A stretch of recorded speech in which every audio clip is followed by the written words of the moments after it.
চলো রে বা কিস্তিগুলোর কাছে আদায় করা লাগবো, না আদায় করলে তো আর উপায় নাই। আজ বহুত দিন থেকে কিস্তি দেন নাই, কি বন্ধ করে রাখি দিছি। আর বহুত ঘুরাইছি। বহুত ঘুরাইছে বুঝছেন।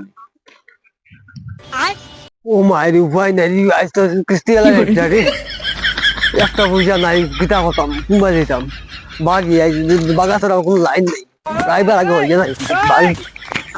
ওই যে বাগের বাগের বাগের বাগের দিয়ে ও যেন যায় হেলা বেটারে আজ ঘুমাইছ।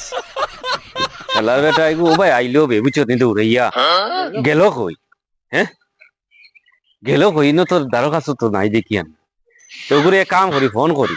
ফোনে কি লাগা? হ্যাঁ হ্যালো দাদা, কই তুমি? আমরা তো কিস্তির লাগে আইছি। ও দাদা, কিস্তির লোক দাদা, আমি তো 10 তলা উপরে অফিসও। ও হ্যালো দাদা, তুমি 10 তলার উপরে নি? তোরা নিচে দিয়ে চাইয়া দেখো না, আমরা রে নিচে আমরা। ও দাদা, কিতা কইছো নিচে? मार साले का खोपड़ी तोड़ साले का